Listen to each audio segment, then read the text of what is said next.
Hi, everyone. It's good to see you. It's been a long day for me, y'all. I've been trying to work on this information that I'm going to give you all today, and it felt like it just took me forever. And I think it's going to be entertaining, at least, and informative. So we'll see how that goes, right? I want to just say hello to everyone, either in the live or on the replay crew. Your presence is a huge gift to me, you guys. Every single time I hit that go live button, I am excited. I'm actually excited for the few minutes leading up to it. So, anyway, I'm always like, oh, I could go 20 minutes early, but I don't. I always wait. Unlike yesterday when I was probably 15 or 20 minutes late. Gosh. Anyway, this channel has three main goals, y'all. And I've really thought about this today. I've thought about a lot of stuff. Trust me, a lot. Adjust my Oh yeah, see, I got my revoked Scientology's tax exemption shirt on today. Anyway, so number one, we are here to shut down Scientology, or at least get their tax exempt status taken away, right? Number two, we are here to support second and third gen ex Scientologist and this entire SPTV community.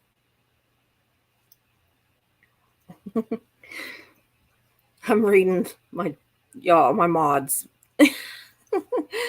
Anyway, so we're there to support the second and third gens and this entire community and to tell their stories, whether it be Scientology or cult related or not.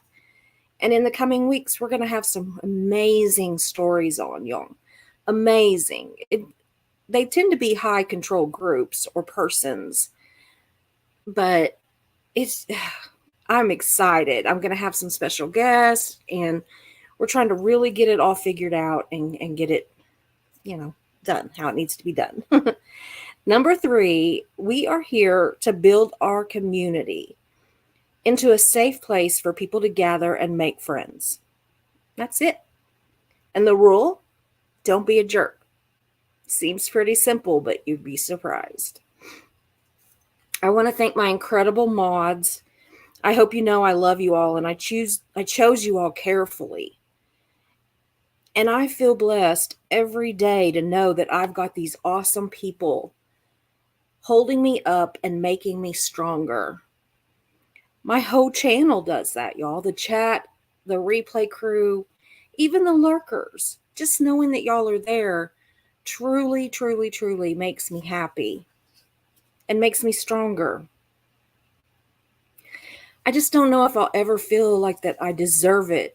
If I'm worthy of so much love and just care and all of your friendships. It just means the world to me.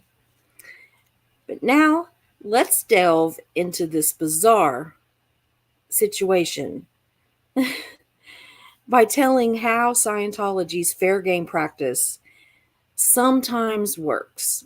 Well, operates. Let's put it that way. It doesn't generally work, but it does sometimes operate. I chuckle because for 2 decades and millions of dollars, they achieved not one damn thing with their fair game practice. Nothing. Nothing that helped them in any way. They're just out millions of dollars. I almost think of it as a comedy of errors. It seems almost cartoonish in its actions and in its results. And as I studied on this for days, I honestly started to just trash it because I thought there's no like exciting ending. There's no, car chases and all this. It's not sexy, y'all. Like that's what people say now, I guess, is it's not sexy.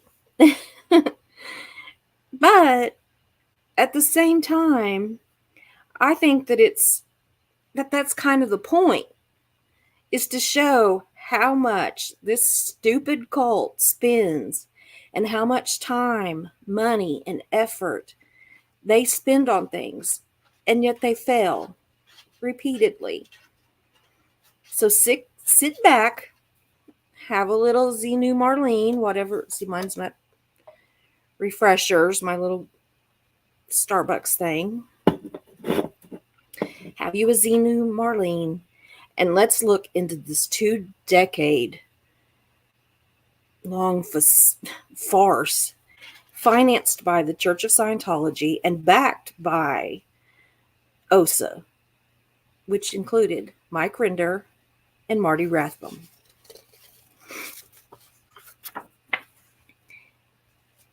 And we will see that they aren't nearly as scary as they think they are. In the grand scheme of things, it's kind of become a joke, like a cartoon villain, if you will. They're annoying, that's for sure, OSA, but they're losing their power, even now more than ever, as true tech and not the 1950s version that they're stuck over, takes over the world and will render their tactics obsolete. We're looking at COS's demise, y'all. I really believe that. And in some ways, I think it began with the story that I'm going to tell today. But, y'all, as a side note, quickly, before I actually get started with the story, I do have something I want to say. If you're on my channel and you're using my content, in example, the video that I and others did, a lot of us did videos about it, calling out this person named Tony for comprising a fake OSA list. Please, if you're using that to go out and attack people, please see yourself the fuck out the door, because we don't need you here. You're not welcome. And when we find out who you are, you will be removed. And then I will also rat your ass out to all my friends who will probably remove you from their channels. So if that's happening, knock it off.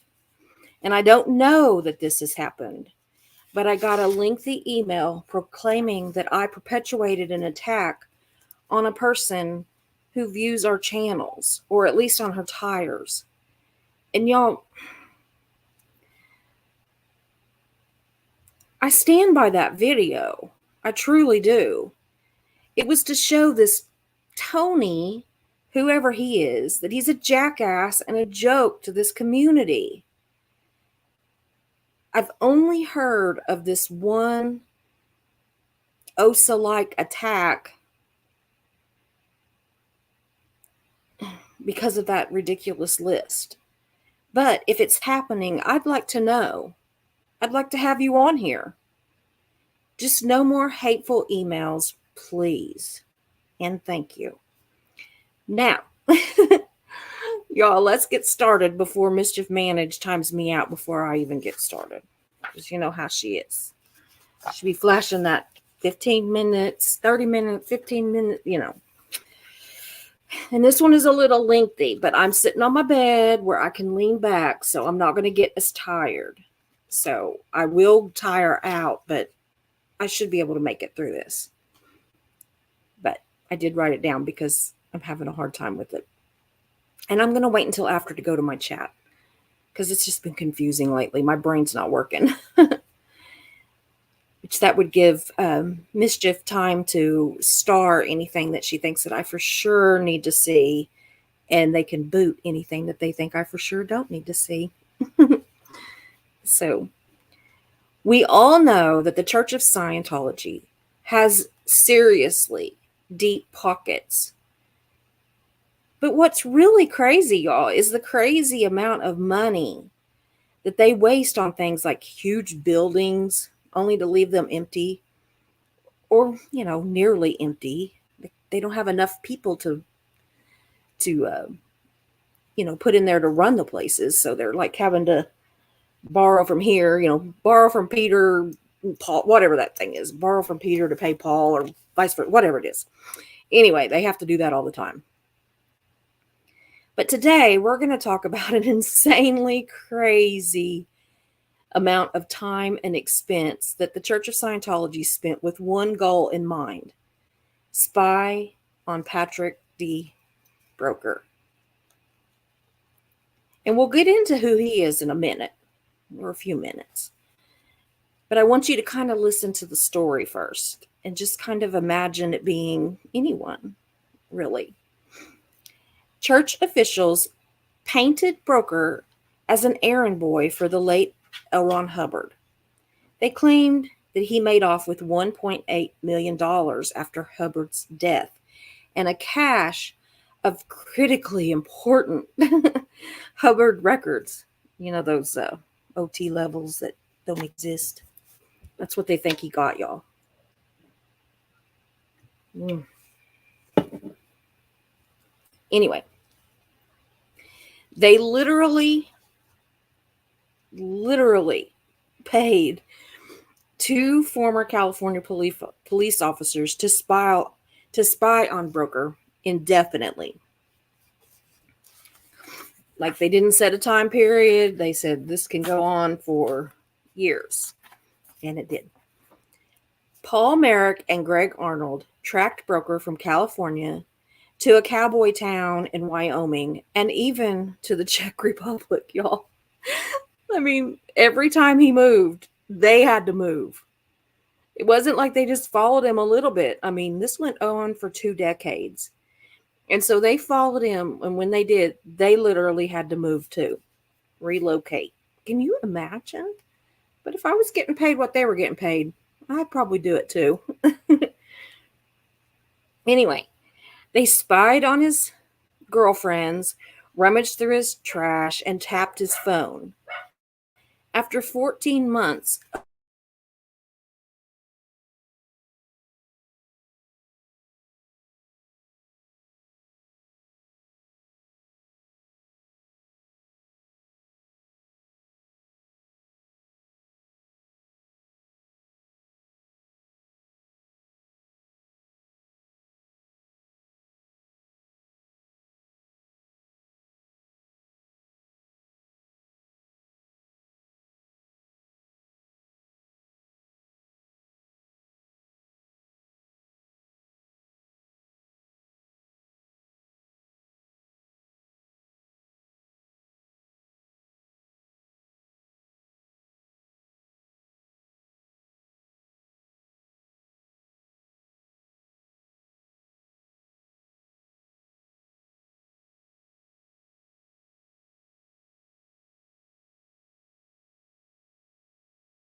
Okay, I'm back, sorta. Now, let's see if I can find something, some way. Sorry, y'all.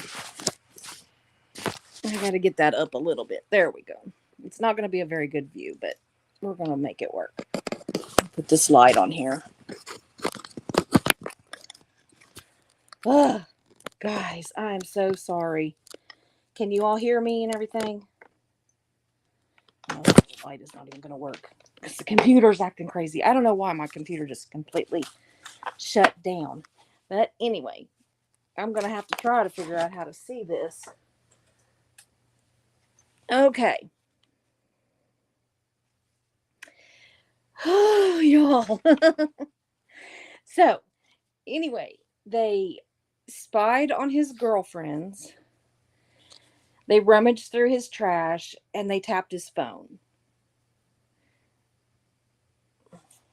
And after 14 months, then high-ranking church leader Marty Rathbun told Merrick and Arnold that they'd done such a good job and such a good and thorough job that the church would have work for them for the rest of their careers, y'all. I gotta prop this up. I'm sorry. We're gonna have to take just a second. I've got so much stuff piled up here that you'd think it'd be easy, but it's not. Hold on just a second. I'm so sorry.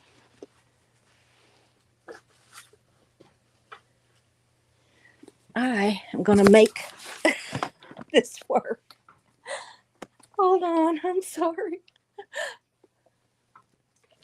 I need to rename this one like Susie's, comic adventure or something, right? Like something crazy. I gotta prop this up so that I can see what's going on. Okay, now I'm gonna have to kind of look over to the side, y'all, because I've got everything such a mess, and I've got to have the light, and my light's not working on my computer because my computer's acting funky.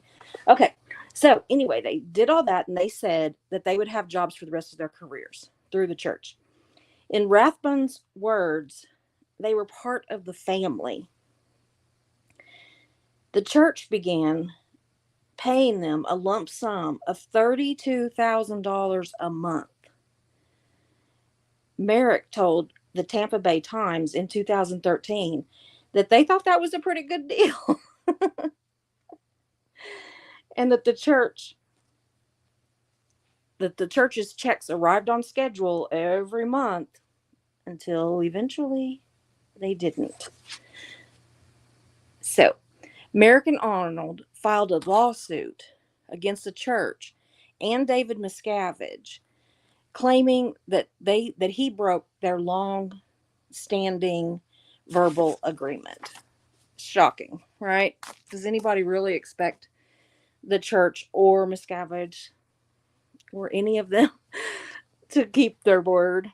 Anyway, in a 3-hour interview with the Tampa Bay Times in the Texas office of the duo's lawyer, Ray Jeffries. Did you catch all that? They're talking to the Tampa Bay Times, but they're in Texas at their lawyer's office. Anyway, the former police officers turned COS spies shared details of their top secret work. They told a tale of espionage and described the expense that COS went to gather intelligence on real or perceived enemies, including Broeker. The investigators told that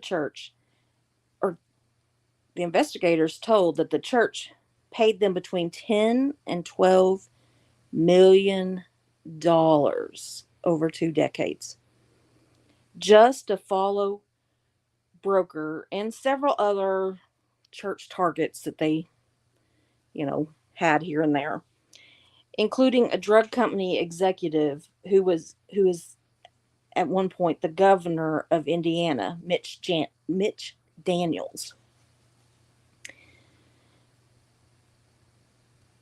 The financial payments, of course, were financed by who?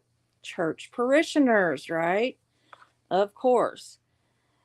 And But the church always made sure that they stayed below the $10,000 um, mark that would, they sent multiple checks because they had to stay under $10,000 to keep away from the IRS. So when all this was said and done and the men were suing the church said that it was nothing more than a transparent shakedown. Yeah. Do y'all see the humor in this? Because to me, I'm like, get you some of that Scientology, because everything that they do to other people, they bitch about if it gets done to them, or they say it's being done to them. So, get my drink again. I hit it up here in this. I've got barrettes and chargers and everything lined up on this headboard, y'all. Anyway, the investigators never in 2 decades actually met Miscavige, but they say that they were told that he was calling the shots. But the church later claimed that the church lawyers supervised the investigators and that Miscavige had absolutely no involvement, which I'm not buying, but I don't know. That's just me. I just think that he's such a control freak that he's going to have his hands in everything and covering his ass at the same time. I don't know how he does that, but I think he does. The men said that they kept notes, emails, audio tapes, and photos documenting their constant pursuit of Broeker. The men said that they. What? Okay. Da-da-da-da-da. Oh, the newspaper requested copies of all of their documents to kind of back up what they were saying. And at first, the men said that they would consider it. But then after a little bit, they said no, because they started working with the Church of Scientology to come to some kind of an agreement to settle out of court, y'all. And so they cut off any further contact with the newspaper. The two investigators did say that out of fear of people eavesdropping on their conversations, that the church insisted that they report back in coded language. Both sides called Miscavige the Duke. You remember Miscavige, the one that didn't have anything to do with it? And Broeker was the guy. Clever. Or later on, he became the gardener because he had a, a way, he liked to bury things. Wonder what he buried and where at. Wouldn't that be fun to dig up? Now, y'all, as you know, I tend to do when I'm telling a story, let's back up a little bit. This is where it's all going to kind of come together. I see that inappropriate heifer. I thought the same thing. Not going to lie. Okay, so L. Ron Hubbard spent the last years of his life, as we know, moving around Southern California in a motorhome. Guess who was with him? None other than Broeker and his wife Anne. They were his primary companions and constant companions. In 1983, they settled at a 160-acre ranch in Creston, California, which was about 300 miles north of the Church of Scientology International Base that was near Los Angeles. At the ranch, Hubbard went into a self-imposed exile. He didn't really talk to anybody. His chief contact with the outside world was no other than Broeker. Patrick is his name, but they called him Pat. Broeker, who grew up near Niagara Falls and joined Scientology as a young man, demanded tight security at the ranch. And oddly, he also brought in truckloads of animals: horses, cows, buffalo, geese, ducks, chickens, even llamas. Sounds like a fun time to me. I'm liking all the animals. The ranch's chief caretaker said Broeker spent money like water.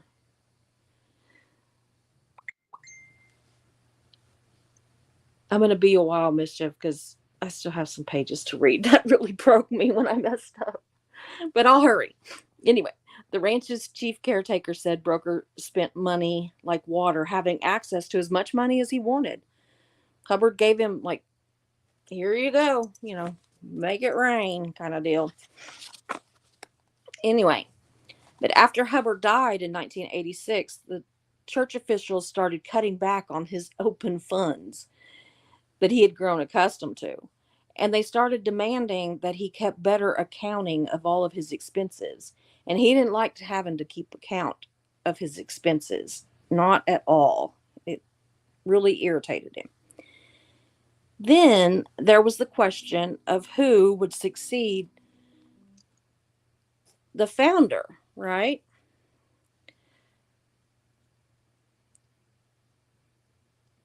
It says that a Hubbard signed order appeared to elevate the Broekers to loyal officers, outranking everyone else in the entire organization. But the church, they took it upon themselves to just cancel that document, saying that Hubbard never saw or wrote that order. So they just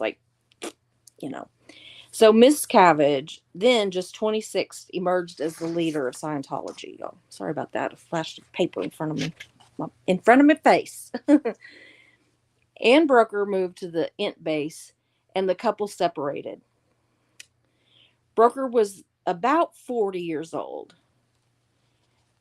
And as Broeker gradually moved his belongings to an apartment in Paso Robles, Merrick and Arnold joined a team of 6 private investigators who watched for traces of the $1.8 million or the never before seen alleged writings of Hubbard. Okay. Rathbone, Miscavige,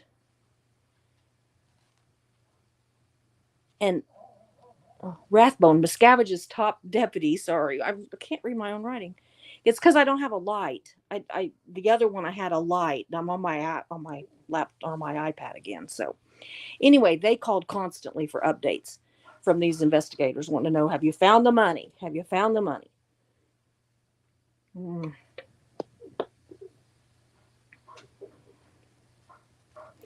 Hubbard had, among others, had called Broeker 007 because he had the ability to hide in plain sight and not be found. And that would come back later. They would start calling him that again. Arnold said that he really kept them on their toes. And if anything came up in the investigation, that they were told to call a special line at the international base. They had one line, and that was all that they could call. A sensor placed on Broeker's church-owned truck made it really easy to track him. When he'd leave the ranch, the church hands would call and tell investigators in code, y'all, Joe's going to St. Louis. And when he returned, they reported back to the investigators, the chicken's in the coop. Oh my God, y'all. Merrick and Arnold literally rented the apartment next to the Broekers, and they outfitted it with surveillance gear. They got Merrick's father to befriend him and give him a mobile phone, which they quickly tapped so that they could keep track of what he says. They listened to his conversations, followed him on dates with the local veterinarian that he had started dating, and tailed him to classes at a nearby college in San Luis Obispo. In 1989, Broeker packed up a Ryder van and left town, which meant that the 2 investigators had to also relocate, y'all. Broeker headed to his parents' house in Wyoming. I think he is still alive, Brooke. We don't know because we can't find him. The 2 ex-California cops grew beards, y'all, to try to blend in with the cowboys in Cheyenne, Wyoming. I guess that's all they thought it was going to take.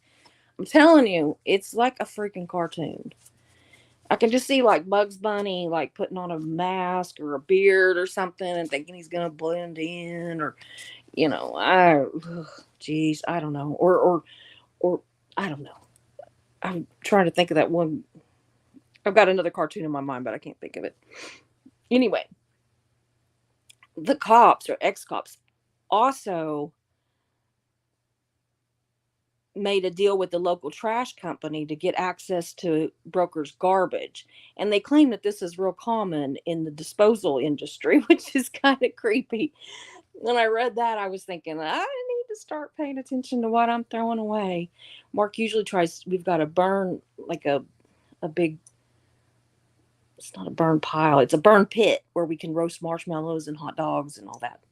And he usually tries to burn all of our paper in there on the weekends. So they won't have any paper.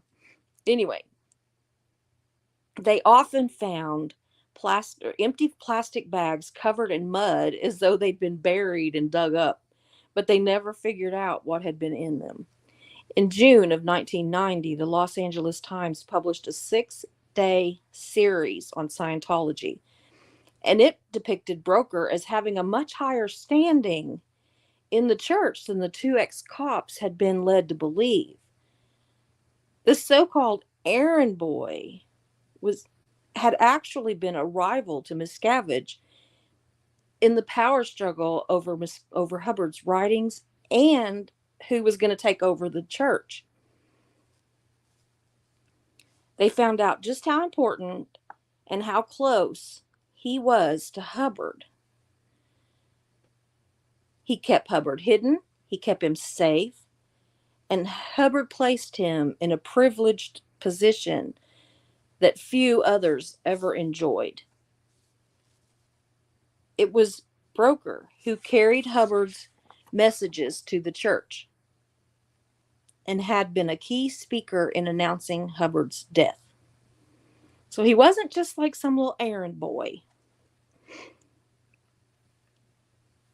What drove COS to pursue him so vigilantly for 2 decades, y'all, was the thought that he might be in possession of writings Hubbard produced while in seclusion. Those upper OT levels that are non-existent. If he had them, he'd have sold them to the church or something. He'd have done something by now. It's been years. Good Lord. Do you really believe that he just like buried them and left them buried somewhere? No. This new insight made more sense to the two investigators who would spend that kind of money watching a houseboy unless he was a bigger threat. You think? It took you 2 freaking decades to think of that? Arnold said the new information blew them away, y'all. 2 years into the investigation, this is backing up again, the men started to wonder if Broeker had presented a larger threat to Miscavige's power. But the church claimed Miscavige's authority was never in question. So they just kind of thought, well, okay, one theory debunked. But was it? Broeker lived a modest life, went to school, held down jobs, and treated his girlfriends honorably. People generally enjoyed being in his presence. Pretty much the opposite of little Davy. That the investigators, however, did not let this good impression of Broeker deter them from their task. They weren't Scientologists, but they were sympathetic to the church's attempts at religious freedom. Plus, let's be honest, who was signing their checks? I mean, 10 to $12 million over 2 decades. That's a lot of money. And back then, you know, they claimed that they felt good about their service to the church. They also investigated other individuals along the way, here and there, while they were, while Broeker was kind of just being still, going to college and, minding his own damn business. Ugh. I don't know how that happened, but Stephanie Hutchison's picture popped up on my phone. Ugh. Anyway, they also investigated other people in a because COS was in a bitter fight with Eli Lilly and Company, the makers of Prozac. Again, shocking. Mitch Daniels, then a top Lilly executive, had stated that Scientology is no church. So let's be honest. They're already the makers of Prozac. So they're going to be a target. And then he had the nerve to say that they weren't a church. Shame on him. He probably said that little Davy was short too. Merrick and Arnold staked out the house of Daniels, taking down tag numbers of his visitors at his Minneapolis home. Y'all. They watched him as he watched TV through his front window and watched his daughters, who were minors at the time. But they said nothing came of it. So, it's kind of ick that they watched his minor daughters. But eventually they just stopped investigating them because they couldn't find anything to get him on. Then one day everything changed and Broeker left Cheyenne in the middle of the night, y'all. He done packed his shit and was leaving. They had no idea where he'd went, but they found him. 500 miles away in Council Bluff, Iowa, studying medicine at the Creighton University in Omaha, which was just not very far away. 2 years later, he quit attending school. So all this time, they're still watching him while he's going to school, minding his own damn business. He's going to medical school. But anyway, after 2 years, he quit attending school and started participating in a very covert behavior. He was using aliases and buying encrypted software. He was in contact with former COS spokesman Robert Von Young, who had become a very vocal critic, y'all. We're almost done. The two investigators managed to get Broeker's phone records and followed Broeker and Young to an Applebee's where Arnold disguised himself, probably, like a fake beard or something. I don't know. And sat behind him. And they were talking crap about Miscavige and the church.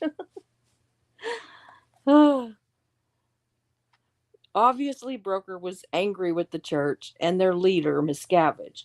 But his involvement with this group of dissidents was short-lived. And he suddenly packed up again, and this time he moved to the Czech Republic. The church had the two men continue to investigate other enemies, but keep an eye on Broeker via foreign investigators. So there's even more money because those foreign investigators, I'm sure, were not working. Surely they obviously weren't working for free, and I'm guaranteeing they weren't working for cheap.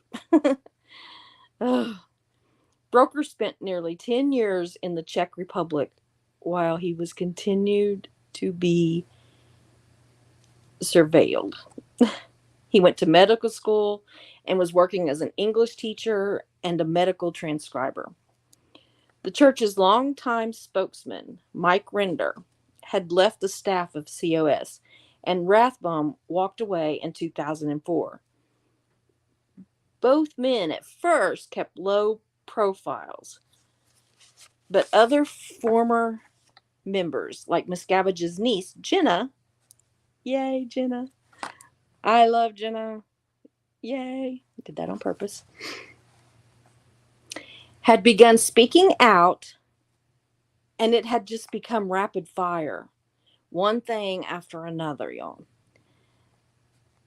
They warned the Church of Scientology that it would be a perfect storm if Render, Rathbone, and Broeker ever got together to challenge Miscavige's authority. Can you imagine? In 2009, Rathbone, Render, and dozens of others spoke to the Times, telling their experiences with violence and abuse at the hands of Miscavige. They also said that Merrick and Arnold had followed Broeker for more than 2 decades, according to Rathbone. After all the years, Rathbone had blown their cover, blown the cops' cover. But they continued to keep an eye on Broeker while helping to surveil Rathbone, Rathbone and Render. So now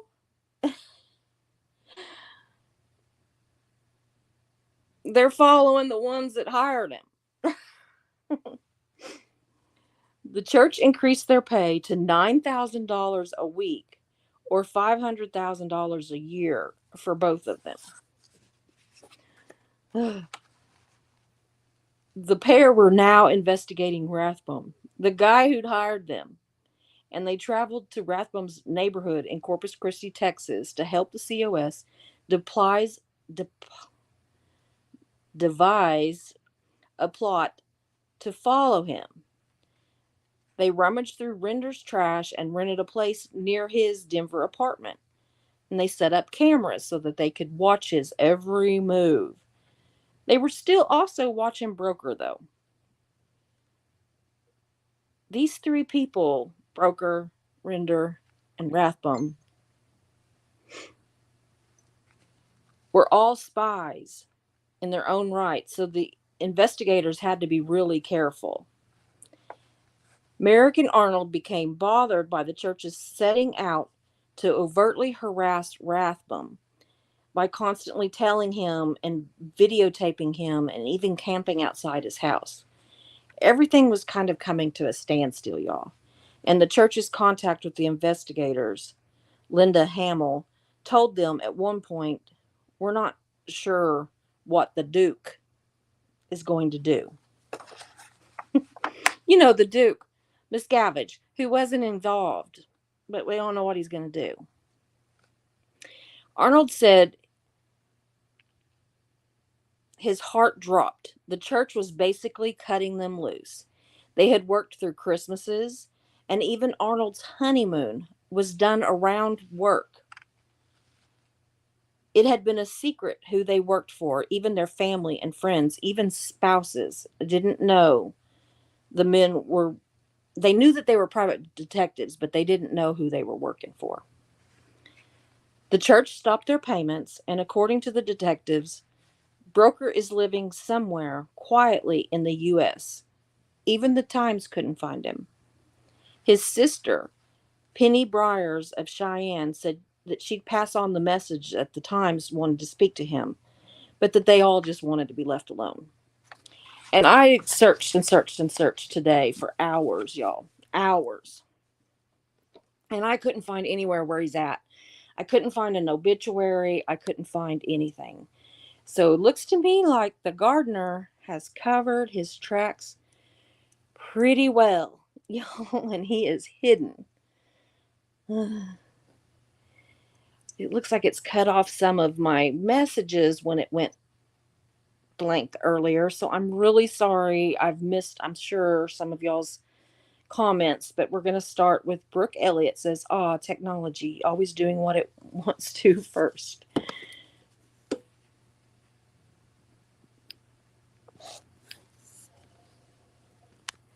I don't know.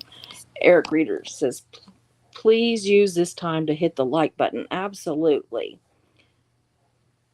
Oh, Mischief Manage says that next Eric Rader will sing a song for us. That must have been when I was MIA. I don't know what happened.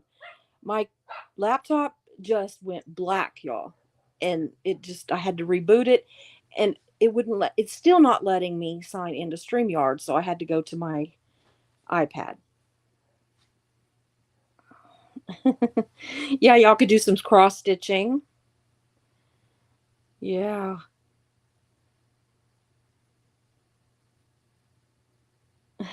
Inappropriate effort. Talk amongst yourselves. uh, oh, air grader. Ahem. Give me all your love and all your hugs and kisses too. I love that song. And I can remember hearing it on your channel as you're driving to the beach. Yeah, good singing. Mm, Eric is a card, y'all. Everybody loves him. Yeah. Thank you, Eric, for the stunning rendition of ZZ Top. Absolutely. Dusty's turn. Is Dusty going to sing too? I'm sorry, y'all. I am doing a terrible job of this today. It really threw me when everything went kaput.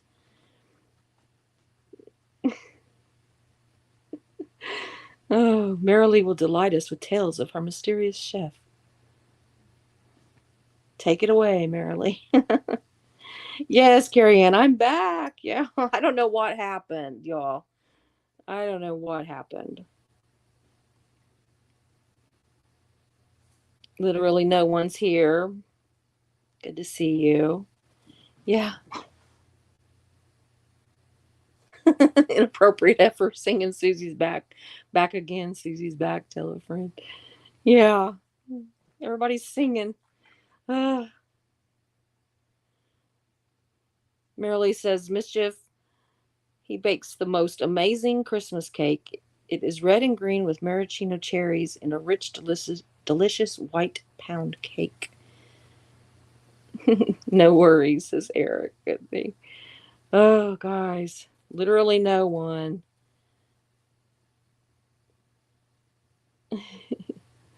Good to see you here, too.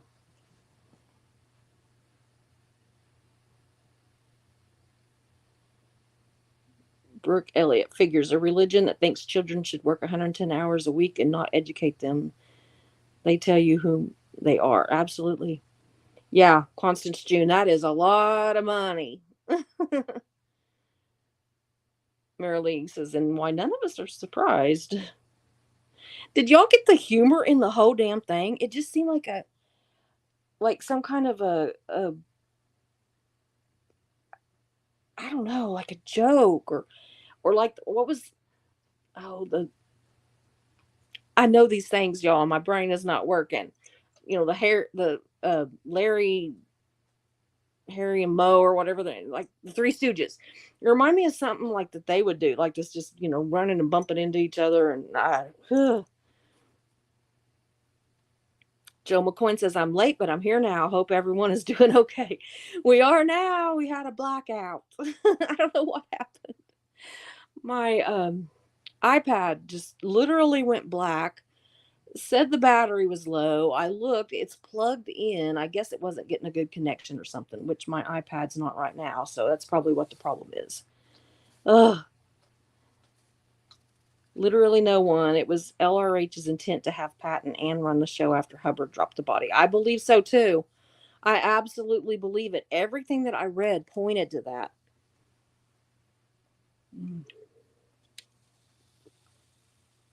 Yeah, Miscavige. Boo, hiss. Is Pat still alive? I think so. I really do. I don't know where he's at, but I think he's here. The Keebler elf, says Marilee. Yeah, Anne passed, but I don't think that Pat did. And I would love it if he would come out. Wouldn't Can you imagine? Holy cannoli.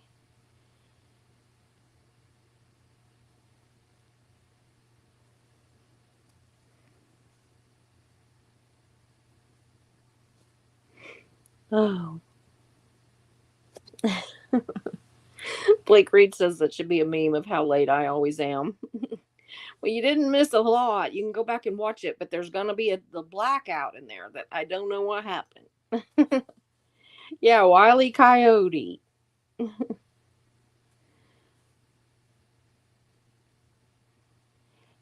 Yeah, I think he knew. I think that he knew he was being followed, Hef. I mean, or at least suspected it, like how he would like, disappear in the middle of the night. And I don't know. I think he probably messed with them. I have this feeling that he kind of messed with them a little bit. Like, yeah, noisy investigation tactics all over the world, if I recall. Yeah, I don't think they were great at the investigation. Probably why they weren't cops anymore.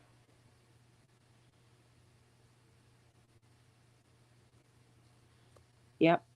It's the LRH way. If it's not written, they don't do it. Rules are already written. Just follow their patterns. Absolutely. Don't forget to check out what did I do? The Freudian slip. There is no telling. My brain is not working. Yeah, I love the fireworks. I like that too. Yay, Jenna. Oh, damn. Okay. What? Scared of the Three Stooges? No, I'm not scared of them. I don't know about you all, but I'm not scared of them. Yeah, literally no one. I'm guessing the Duke is a reference to John Wayne because that's how Miscavige views himself. Other than he's about 2 foot too short and not tough. I mean, it doesn't take a lot of tough to beat people up that aren't allowed to hit you back, you know? But Reese did say that the Duke, as in John Wayne, was in fact a jester. So maybe Miscavige is a jester, wouldn't that be? Oh my word. I mean, it's not. But wouldn't that be funny? I'm always thinking of these weird things that, like, what if this was that and that was this and blah blah blah. Making these like things in my mind when I'm bored or sleepy and can't go to sleep. And that's one of the things that I thought of was, what if David Miscavige was actually a jester, which I didn't put the Duke connection to it until now. But just when she was talking on one of her lives, I was like, what if he was a what if he was a jester? That would be funny. Joe McCoy, this is a tale of paranoia, narcissistic fools, stupid stuff all around. But what else would we expect from Davy and the COS? But this was interesting for sure. I thought so too. I was really frustrated because it didn't have like a cool ending. But at the same time, I thought, you know what? This kind of shows that even that far back, they were idiots, that they couldn't figure out what the heck they were doing. Aw, Serge. Oh my God, I'm so excited to see you. I really am. Hope you're doing well, Susie. Sending healing vibes. I love you. Mm, yeah, hey, Serge. Isn't he amazing? I love Serge. I tell you, his content makes me cry. Serge, your content makes me cry more than anyone else's. Because I think about what you went through and what other kids have had to go through, and it breaks me. It totally breaks me. Yeah, you guys, it's something else, isn't it? Hey, mischief managed. I'm still gonna stay below an hour. Yeah, Don Gloves is right. Serge, thank you so much for joining us. I'm crying here. You can't probably see it, but I'm gonna get mascara in my eyes, y'all. I, uh, yes, Joe McCoy. Time for Susie to go and do whatever she wants. I actually have dinner ready. I just have to pop it in the oven. I saw this deal on Facebook, and I know I'm a hi TKK. Um, yeah, I love Serge's streams too. Keep on, absolutely.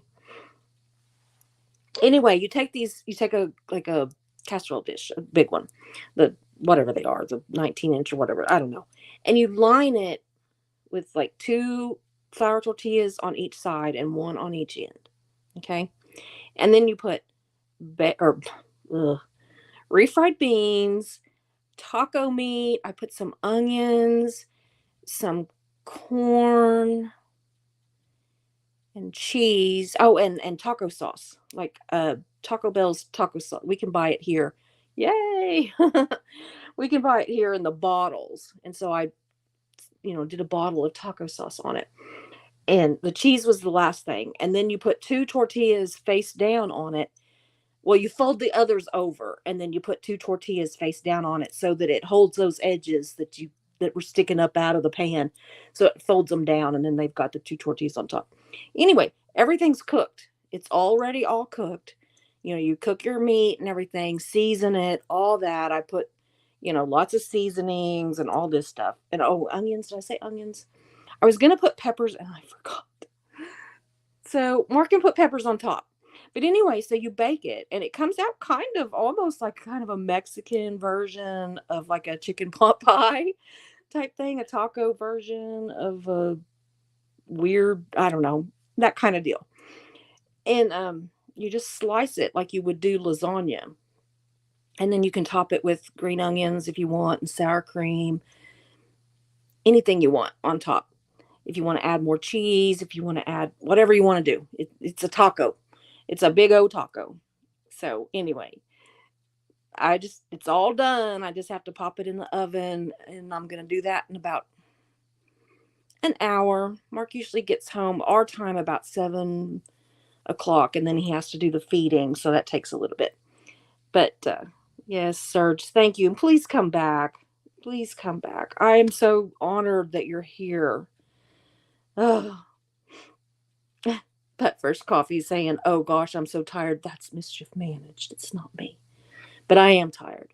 And I'm going to go watch a movie until Mark gets here. I'm going to finish up the movie that I'm watching. So anyway, I'm going to go and I will see you guys tomorrow. I love you. I've got another pretty good one, I think, planned for tomorrow. So as long as I'm able to get up and hopefully get off of this bed, I'll be there. But I am feeling pretty good today. But I start chemo again tomorrow for 2 more weeks. So anyway, I love you guys. I'll see you later. Bye.